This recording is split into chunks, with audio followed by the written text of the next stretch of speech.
하나님의 은혜가 여러분 속에 늘 넘치시기를 주님의 이름으로 축복을 드립니다. 이 무더운 여름에 요즘 뉴스를 보셔서 코로나도 다시 유행한다고 하는데 어려움 속에서 믿음을 지키는 여러분에게 하나님의 큰 도우심과 인도하심이 넘치는 줄로 믿습니다. 제가 7월 달에 예배를 이렇게 쭉 드리면서 7월 첫 번째 주일이 맥주 감사절이었고요. 그래서 감사로 제사를 드리라. 맥주절에 대한 말씀을 드렸고요.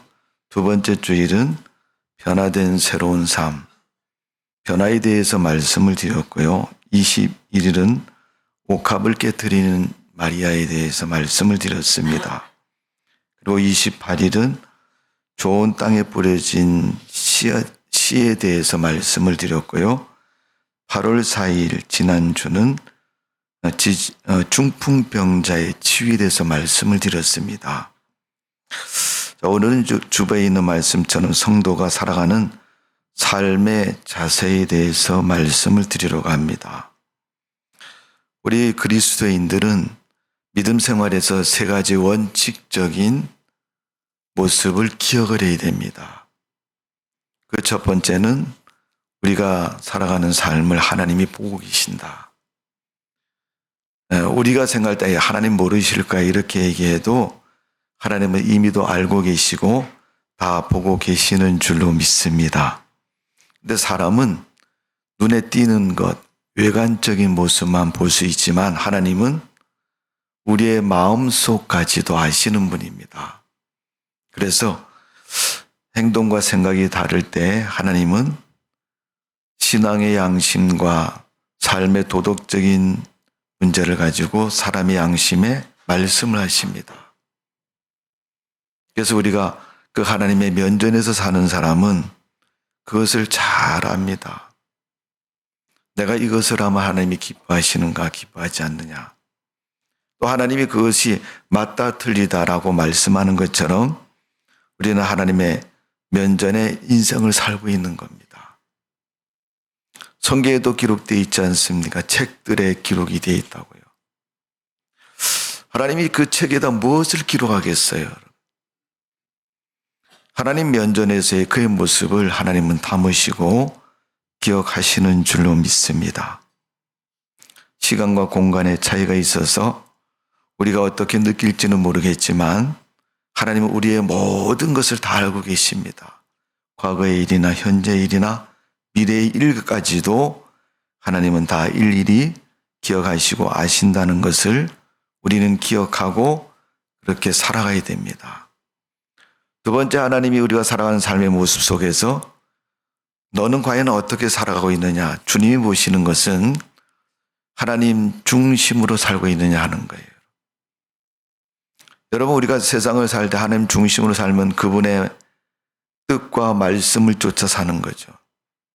그래서 하나님 말씀 중심으로 사는 것이 성도들의 삶에서 대단히 중요한 모습이고 우리가 삶의 기준을 하나님이 원하는 뜻과 말씀의 기초에서 중심에서 살아가야 될 줄로 믿습니다.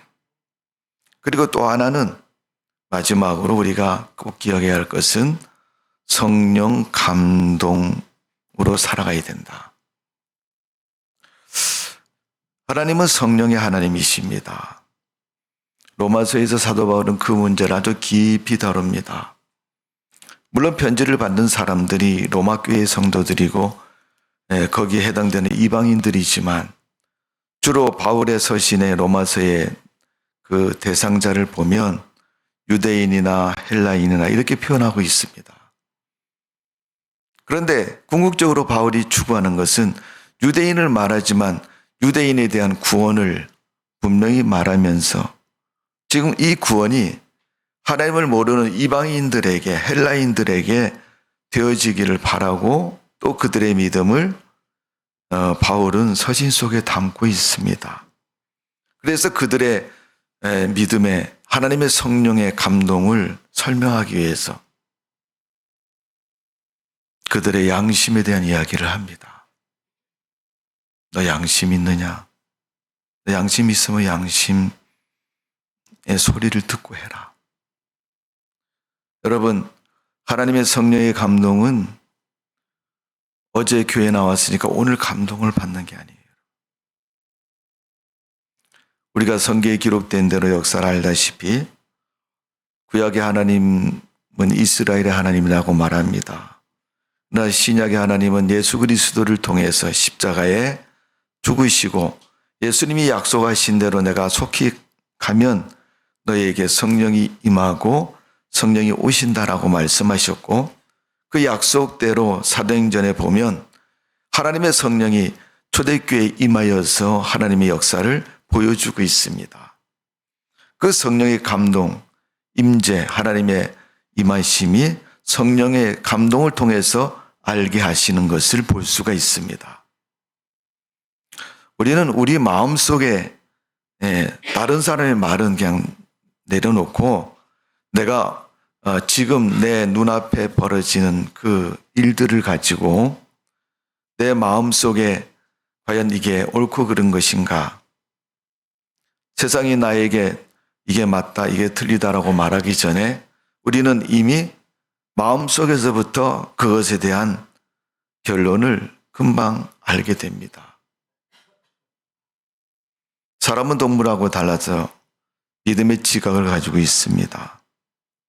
하나님을 모르는 사람도 하나님을 알 수 있는 믿음의 지각을 주신 겁니다.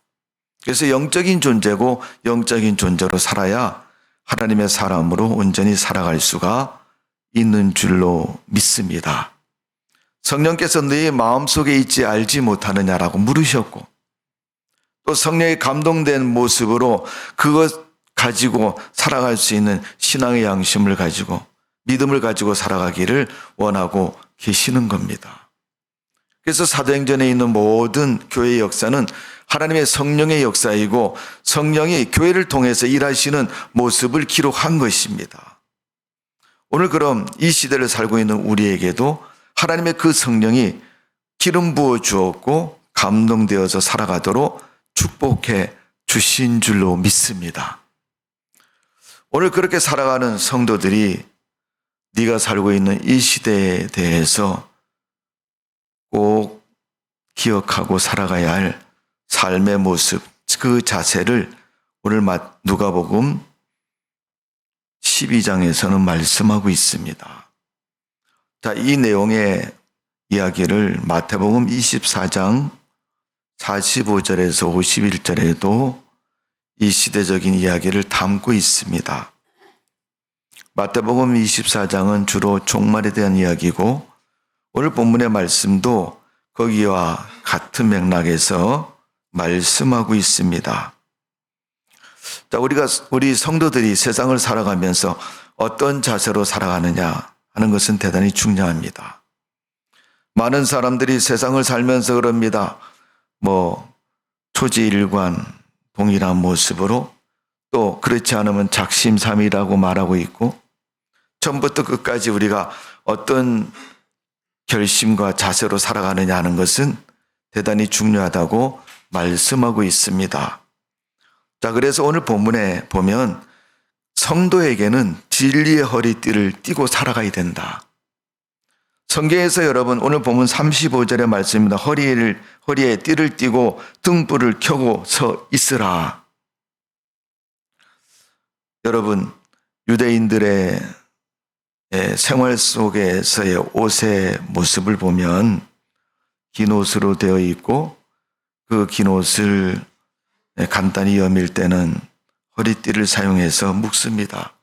우리나라도 그렇지 않습니까, 여러분? 그래서 이제 잘 매무새를 갖는 것처럼 오늘 허리에 띠를 띈다는 것은 네가 단정히 하고 네가 활동하기 좋은 자세를 갖추고 네가 움직이고 살아갈 수 있는 삶의 좋은 모습을 말하고 있습니다. 여러분 세상에 아무리 좋은 것도 잘 사용되고 선용되지 않으면 거추장스러운 물건이 됩니다. 때론 그것이 있어서 우리가 좋아 보이지만은 그걸 사실 사용해 보면 그렇지 않을 때가 많아요. 야, 이거 여기다 이렇게 하면은 좋을 것 같은데. 그래서 옷에다가 붙이기도 하고, 꿰매기도 하고, 걸치고 다니고, 메고 다니기도 하고. 근데 그것이 오히려 나를 불편하게 하고 힘들게 할 때가 많습니다. 오늘 성경은 우리가 하나님의 사람으로 진리의 허리띠를 띠라고 말씀하고 있습니다. 유대인들이 그렇게 말한 것처럼 사도 바울은 에베소서 6장 14절에 이렇게 말합니다. 서서 진리로 너희 허리를 띠고 라고 말씀합니다. 여기서 진리라는 것은 성경에서 여러 가지 의미로 말하는데 구약 10편 119편 160절의 말씀 보면 하나님의 말씀을 진리라고 얘기합니다. 요한복음 14장 6절에 보면 예수님 자신을 진리라고 말씀하셨고 요한복음 14장 17절의 말씀은 하나님의 영을 진리라고 말씀하고 있습니다. 뿐만 아니라 요한복음 8장 32절에 보면 진리로 자유함을 얻는다고 말씀하고 있습니다. 이는 하나님으로 말미암아 우리가 세상을 살아가는 동안 진정한 기쁨과 자유를 하나님으로 말미암아 누리고 살고 있다는 것입니다.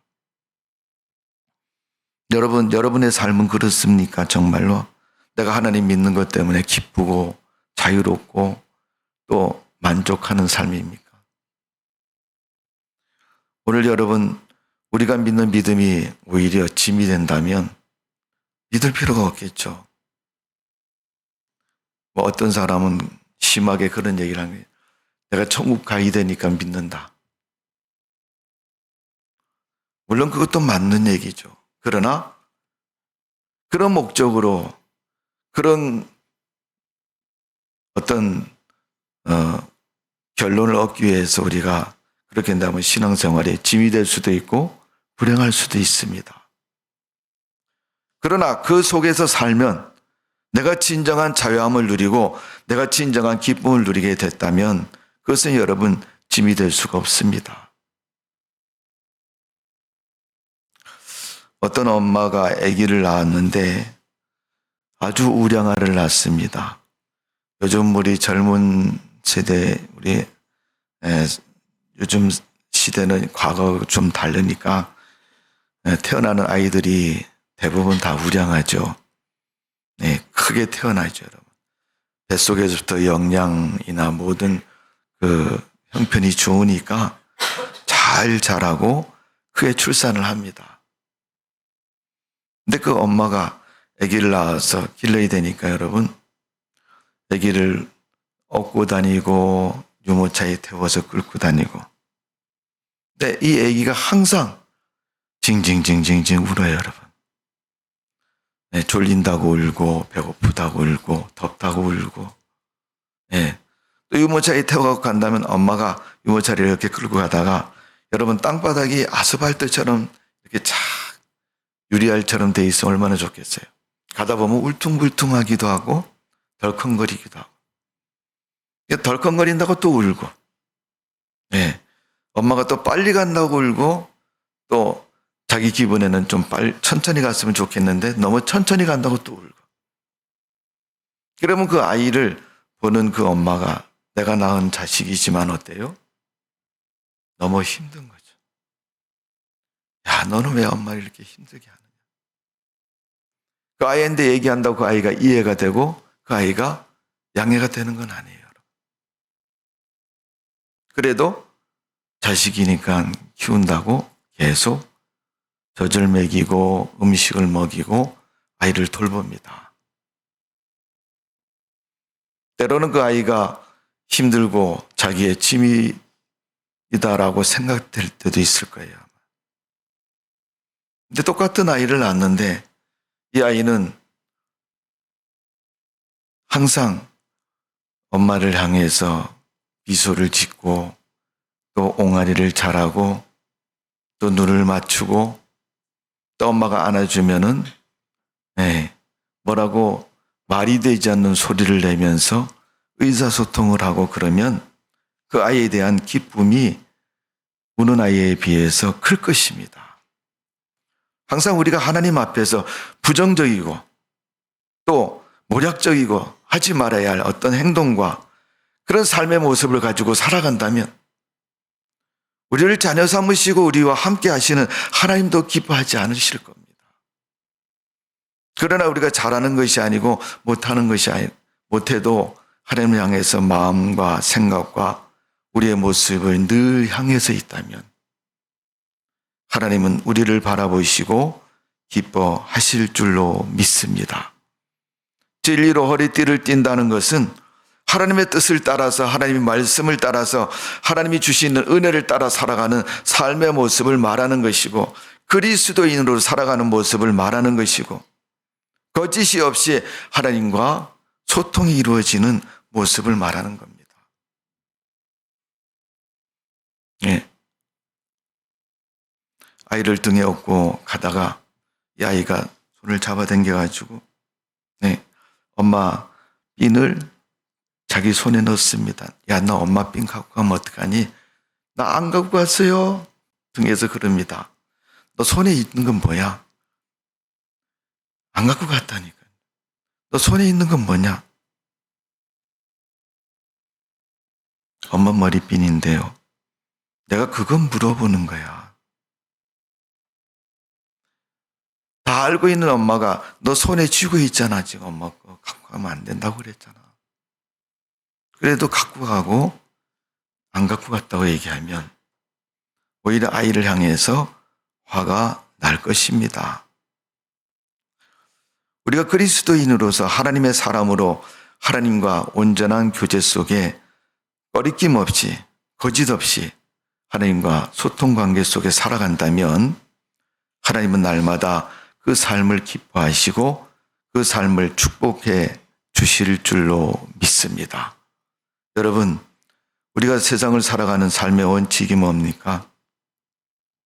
하나님 앞에서 자유함을 누린다는 삶은 바로 하나님과의 막힘이 없이 기쁨 속에 살아가는 삶을 말하는 겁니다. 사람들은 자유라는 말을 내가 못하던 걸 하는 걸 자유라고 얘기합니다. 물론 그것도 자유가 될 수 있습니다.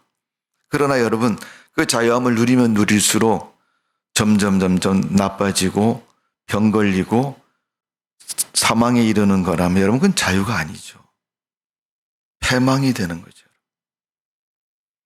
여러분 성경은 믿음 안에 사는 사람은 패망한 적이 없습니다.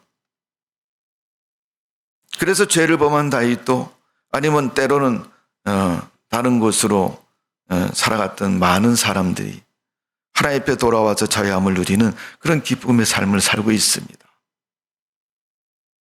특별히 여러분 복음서에 보면 어떤 아버지가 두 아들이 있는데 작은 아들이 아버지 앞에 재산을 챙겨서 집을 나갔다가 다시 집으로 돌아옵니다. 그때 그는 많은 갈등 속에 있었습니다. 야, 집에 돌아가도 될까 안 가지 말아야 될까? 그럼 모든 것을 다 포기하고 마지막 결심을 합니다. 내 아버지 집은 늘 풍성하고 좋은데. 그러면서 아버지 집에 돌아가면서 그가 마음속에 결심한 게 뭐예요? 아버지의 품꾼, 일꾼으로서 부리는 종으로서 살아도 좋으니까 내가 아버지 집에 가야 되겠다. 그때 아버지는 그 아들을 다시 아들로 받아주고 좋은 옷을 입히고 또 그에게 좋은 것으로 선대해 주십니다. 그러나 아버지께 다시 돌아옴으로 진정한 자유함을 누리고 있습니다. 오늘 여러분, 우리가 세상을 살아가면서 세상으로부터 우리의 빼앗긴 자유를 믿음 안에서 되찾으시기를 주님의 이름으로 축원합니다. 오늘 여러분 누가복음 12장에 있는 말씀이 마태복음 24장에도 나온다고 말씀을 드렸어요. 마태복음 24장은 말세에 대한 이야기라고 말씀을 드렸습니다. 그러면 시대가 악해지고 죄악이 관영해지고 진정한 하나님의 은혜와 구원이 없는 그런 시대를 향해서 주님이 말씀하고 있는 겁니다. 너희는 하나님의 사람이니까 너희가 진리의 허리띠를 띠고 세상을 살아가라. 그게 세상을 살아가는 방법이라고 말씀하고 있습니다. 그랬을 때 내 영혼이 하나님 앞에서 깨끗하고 인정받고 너희가 구원의 즐거움을 마음껏 누릴 것이다. 베드로전서 1장 22절에 보면 너희가 진리를 순종함으로 너희 영혼을 깨끗하게 하여 그랬어요. 우리가 하나님 말씀에 순종함으로 우리가 영혼이 깨끗해진다고 말씀한 거죠. 바울은 내가 하나님을 믿는 믿음의 의로움을 말하고 있습니다. 내가 하나님을 믿음으로 의로운 자가 되어라고 말씀한 것처럼 오늘 여러분 주님 안에서 의로움으로 살아가는 성도가 되시고 의로움으로 인정받는 믿음의 성도가 되시기를 주님의 이름으로 축원합니다. 또 그 삶에 허리띠를 말하고 있고 그 다음에 등불을 말하고 있습니다. 오늘 35절에 보면 등불을 켜고 서 있으라. 마태복음 25장 1절에서 13절의 말씀을 보면 혼인집의 이야기가 나옵니다. 신부가 등과 기름을 준비하고 신랑을 맞이하기 위해서 기다리고 있습니다. 자, 오늘 본문에도 보면 35절, 36절 말씀을 보면 혼인집에 대한 이야기가 나옵니다. 36절에 보면 그 주인이 혼인집에서 돌아와 주인이 혼인집에 참석했다가 끝나고 이제 집으로 돌아왔다는 거죠. 여러분, 유대인의 시간은 우리와 조금 다르죠. 우리는 밤 12시를 기준으로 해서 새로운 날을 말하지 않습니까? 그러나 유대인들의 시간 개념은 해가 지면 그때부터 새로운 날의 시작을 의미하고 있습니다. 그러니까 오후 5시나 6시쯤 되면 해가 지면 그때부터 새로운 날을 말하고 있는 겁니다. 그러니까 여러분, 혼인잔치는 하루가 시작되고 시작을 하는 거죠. 그러니까 밤 늦게 절정에 이르고 최고의 결정의 수간이 되죠. 신랑과 신부가 만나는 거예요. 그러니까 여러분, 시간대로 보면 가장 밤이 깊었던 시간대가 될 수 있습니다. 여러분, 결혼식에 참석하고 축하하기 위해서 온 사람들이 결혼식이 끝나야 돌아가지 않습니까? 자, 오늘 본문의 말씀은 그런 얘기입니다. 37절에 주인이 와서 깨어있는 것을 보면 그 종들의 복이 있으리로다. 내가 진실로 너에게 이르노니 주인이 띠를 띠고 그 종들이 자리에 앉히고 나와 수종을 들리라. 주인이 2경 혹은 3경에 이르러서 종들이 그와 같이 하고 있는 것을 보면 그 종이 복이 있으리로다. 복이 있다는 말은 말 그대로 여러분, 우리 인생의 축복, 또 주인의 인정하심, 또 그가 그 집에서의 인정된 모습을 말씀하고 있습니다. 오늘 여러분, 주인 앞에 인정받는 종은 복이 있다고 말씀하고 있습니다. 오늘 비유 속에 말씀하고 있는 것은 시간적인 면에서 늦게 돌아왔지만 그 주인을 기다리고 있는 종, 그리고 그 주인을 맞이하는 종. 마태복음 25장의 열처녀의 비유에서는 등이 불이 꺼지지 않고 신랑을 맞이하는 사람. 근데 성경의 이야기 속에는 그들이 졸고 잘 새 기름이 닿아서 불이 꺼져가고 있었다 그랬어요. 근데 준비된 사람은 기름을 부어서 불이 꺼지지 않고 신랑을 맞이하지만 불이 꺼진 사람은 거기에 참여할 수 없다라고 말씀하고 있습니다. 여러분, 레위기 12장에 보면 제단 위에 항상 불을 피워 꺼지지 않게 하라. 여러분, 제단은 레위기에 있는 말씀은 하나님의 성막의 제단을 말하는 것이고 제사를 드리는 것이고 그것은 하나님의 은혜를 받는 곳을 말하고 있습니다. 항상 하나님의 은혜는 끊임없이 우리에게 기름 부어주시고 우리에게 허락해 주십니다. 그런데 그것을 받지 못하고 알지 못하면 불행한 것입니다. 오늘 예수님과 하나님의 말씀과 성령과 함께 동행하는 삶을 사는 사람은 복된 삶이 될 줄로 믿습니다. 그 삶을 위해서는 그 제단의 불이 꺼지지 말아야 됩니다. 하나님 앞에 예배드리고 제사 드리는 그 제단의 불이 꺼지면 더 이상 제사를 드릴 수가 없는 것입니다. 시편 18편 28절의 말씀을 보면 주께서 나의 등불을 켜시며 여호와여 내 하나님이 내 흑암을 밝히시리다. 하나님께서 내 흑암 속에 있는 나에게 불을 켜주시고 밝혀주신다고 말씀하고 있습니다. 여러분, 어둡고 캄캄한 때를 만나면 하나님의 인도를 받으십시오. 하나님의 인도하심을 따라 여러분의 인생에 하나님의 불이 환하게 여러분을 인도하시고 비춰주시고 함께해 주실 줄로 믿습니다. 깨어있는 사람에게 그렇게 된다는 겁니다. 오늘 37절에 있는 것처럼 주인이 왔을 때 깨어있는 사람이 복이 있는 사람이고 인정받는 사람이고 믿음의 승리가 있는 사람인 줄로 믿습니다.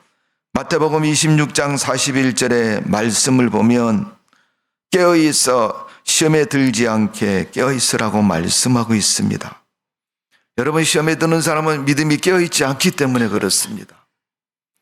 여러분, 정신 차려라. 정신을 바싹 차려라. 졸리는 사람에게 너 졸지 말라는 얘기죠. 또 딴 생각하는 사람에게 딴 생각하지 말고 앞에 있는 것에 집중하라. 믿음을 가지고 살아가는 성도에게 하나님 말씀하고 너 믿음에 집중을 해라. 그래야 내 자세가 흩어지지 않고 내 믿음이 잘못되지 않고. 오늘 주인이 말씀하고 있지 않습니까? 보라, 내가 도적이 오리니 누구든지 깨어있을 자가 있으면 그 도적을 지킬 수 있을 것이다. 못 오게 할 것이다. 요한계시록 16장 15절에 보면 사도 요한이 마지막 때 천국에 대한 이야기를 하면서 성도들의 신앙을 잘 지켜야 될 것을 당부하면서 여러분 신앙생활 잘 하셔야 됩니다. 때가 악한 때입니다. 우리가 졸 때이고 우리가 잠시 한눈을 팔면 시험에 들고 넘어질 때입니다. 예수님이 제자들을 데리고 겟세마네 동산에서 기도하실 때 제자들에게 하신 말씀이 그거 아닙니까, 여러분? 시험에 들지 않도록 깨어 기도할 수 없겠느냐. 오늘 여러분, 우리는 믿음에 깨어 있어야 되고 또 그 깨어있는 믿음으로 믿음의 준비가 되어 있는 성도가 되어져야 될 줄로 믿습니다. 자, 오늘 본문 40절에 보면 그러므로 너희가 준비하고 있으라 생각하지 않은 때에 인자가 오리라 하시니라. 마태복음 25장에 있는 말씀처럼 신랑이 늦게 오고 더디 오므로 그 이야기를 배경으로 말씀하고 있는 것처럼 우리는 세상을 살아가면서 주님 오신다는 말을 들었고 그 말씀에 대해서 우리가 귀를 기울이고 있습니다. 그런데 오늘이 아니면 내일에 대해서 우리가 또 다시 준비된 자세로, 껴있는 자세로, 믿음의 자세로 살아가야 됩니다. 근데 우리가 오늘 내 판단과 내 기준에 의해서 오늘 안 오시면 안 오시는 것으로 또 없는 것으로 이야기를 합니다. 그러나 주님은 그렇게 말씀하지 않습니다. 오늘 40절에 말씀한 것처럼 우리는 항상 예비하고 준비된 자세로 살아가라는 것을 말씀하고 있습니다. 구약의 욥기서에 보면 욥이 17장 1절에 보면 나의 기운이 쇠었으며 나의 날이 다하고 무덤이 나를 위하여 의의 면류관이 예비되었구나. 그런 고백을 합니다. 욥이 심한 시험을 받아서 중병에 들고 고통 속에 빠져 있고 자기 소유를 다 잊어버리고 삶의 여망까지도 다 잊어버린 그 상태에서 그렇게 고백을 하고 있습니다. 오늘 여러분, 하나님은 그때 욥에게 새 힘을 주시고 그를 그 절망에서 건지신 것처럼 우리가 살아가는 삶의 현실 속에서 문제와 어려움 속에 빠져 있을지라도 하나님은 우리의 하나님이시고 우리를 도우시고 우리와 함께 하시는 그 하나님이신 줄로 믿습니다. 너무 여러분 삶의 어려운 문제를 가지고 절망하지 마시고 여러분, 눈에 보이는 문제를 가지고 절망하지 마시고 하나님 바라보시고 믿음의 용기를 가지시고 믿음으로 승리하는 성도가 되시기를 주님의 이름으로 축원합니다.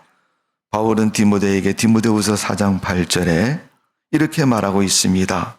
그날에 내가 주실 것이니 내게만 아니라 주의 나타나심을 사모하는 모든 자에게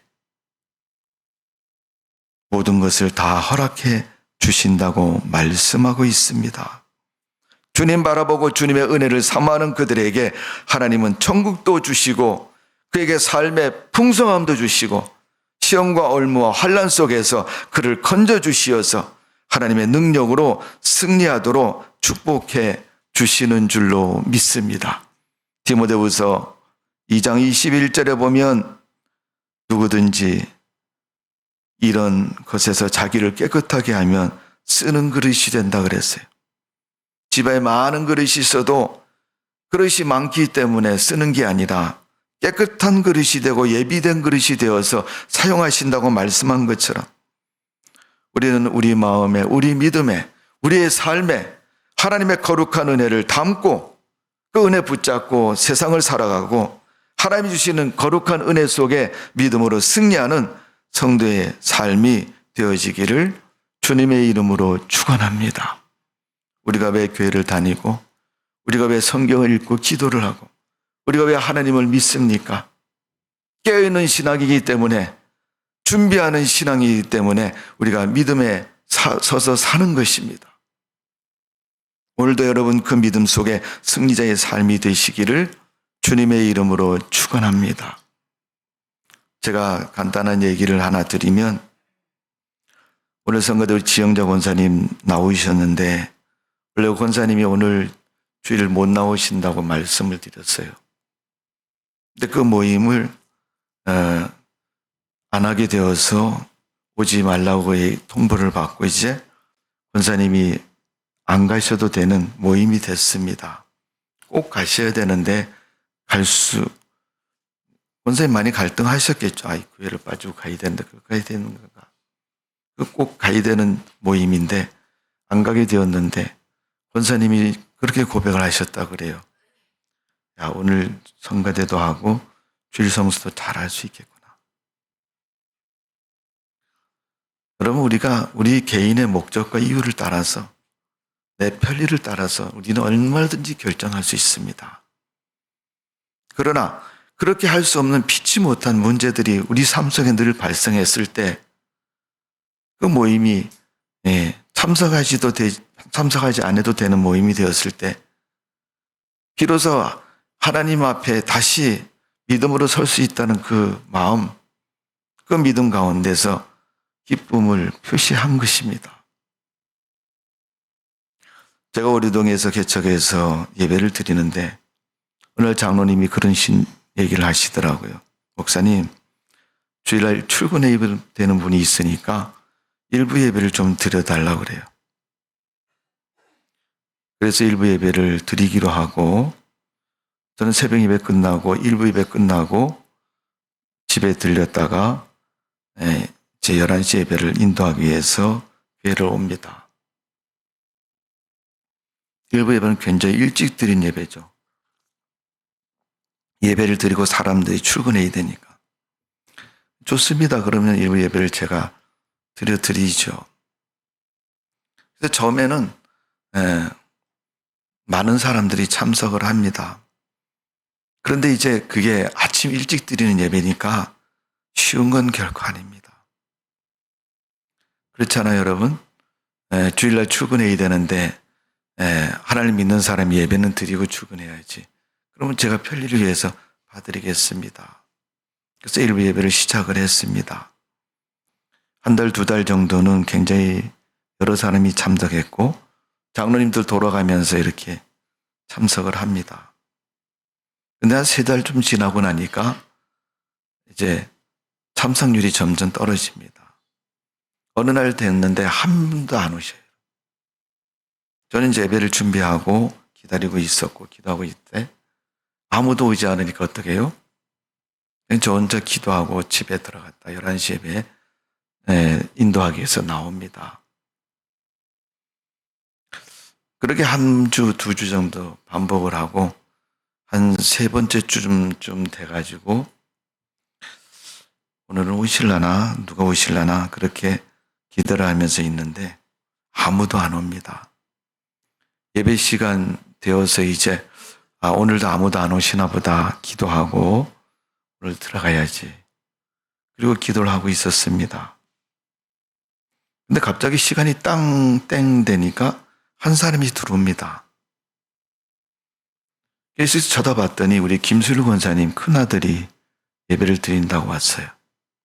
물론 평소에 일부 예배할 때 한두 번 정도 참석을 했지만은 저는 아무도 그날 한 3수째, 4주째 거의 한 달 동안 아무도 오지 않아서 이제 일부 예배를 계속 지속해야 될까 말해야 될까 고민 속에 있는데 그 청년이 들어오면서 목사님이 이제 일부 예배를 드리니까 자기는 예배를 드리고 출근하려고 찾아오는 거예요. 저는 마음속에 사람들이 계속 안 오니까 이제 일부 예배를 없애야 될까 고민을 하고 있는 거죠. 근데 하나님께서 그 청년이 들어올 때 하시는 말씀이 하나님 앞에 드리는 예배, 그를 통해서 안 드리고 싶은 마음, 솔직히 말해서 안 오니까 제가 그냥 기도하고 가는 정도죠. 계속 지속할 수는 없잖아요, 여러분. 그래서 이번 주만 안 오면 다음 주부터는 일부 예배를 폐쇄해야 되나?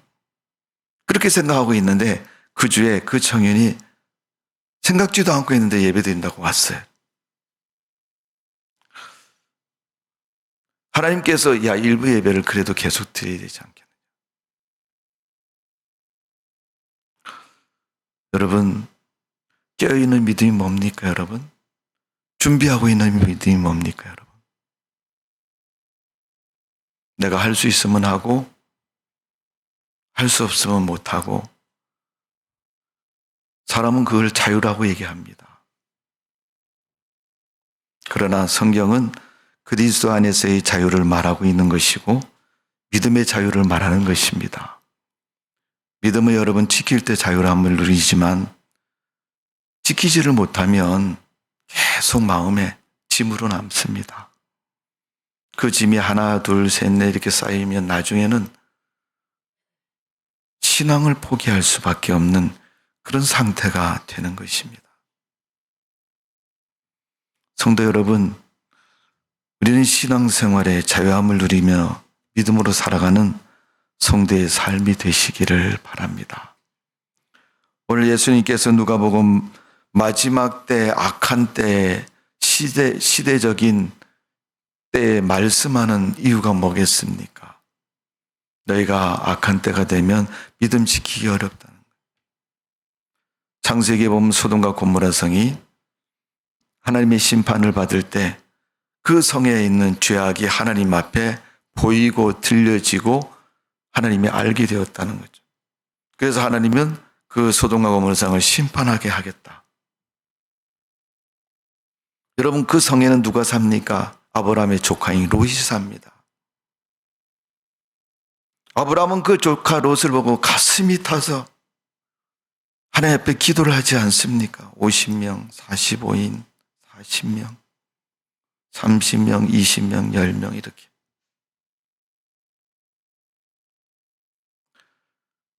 삼촌과 함께 하나님을 잘 믿던 그 롯이 자기 소유를 인해서 독립을 하고 나서 신앙을 잊어버립니다. 하나님을 멀리 거리를 두고 떠납니다.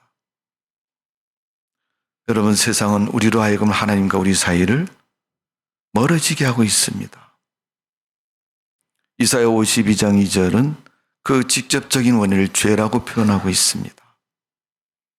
어쩌면 그걸 다른 말로 불신이라고 말할 수도 있습니다. 또 어떻게 표현하면 내 신앙의 게으름이라고 말할 수도 있습니다. 우리가 하나님 앞에서 믿음을 잘 지키지 않으면 믿음조차도, 내 신앙조차도, 내 구원조차도 내가 하나님의 자녀인 신분조차도 다 잊어버릴 수가 있습니다.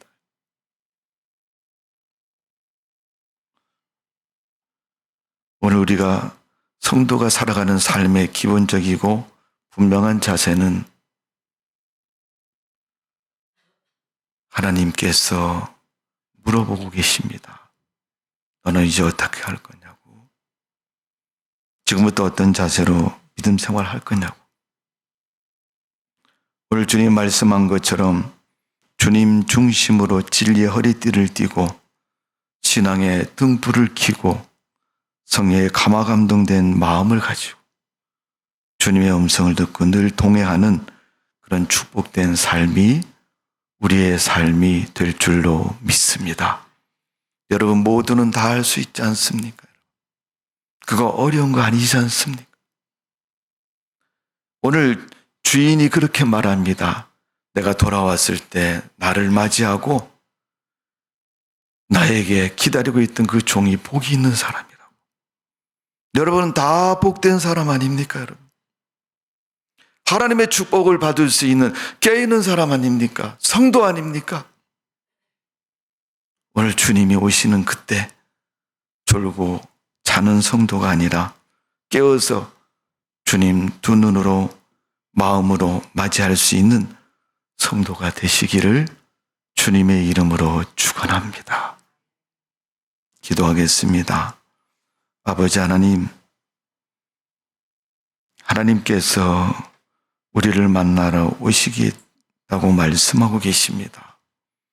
그러면서 그때는 악한 때고 세상에 죄악이 넘치는 때라고 말하고 있습니다. 그렇다면 우리가 그런 세상에서 어떤 자세로 살아가야 됩니까? 주님만을 바라보고 주님만을 의지하고 주님께 영광 돌리며 살아가는 믿음의 삶이 되어지게 하여 주옵소서.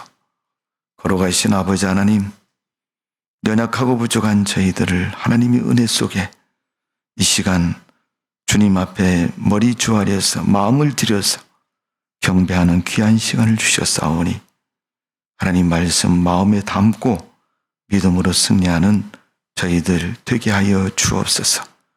주님 믿는 믿음으로 껴있는 성도가 되게 하여 주옵소서. 저희들의 삶의 모습이 주 안에서 인정받는 믿음의 삶 되게 해 주옵소서. 예수님의 이름으로 기도하옵나이다. 아멘.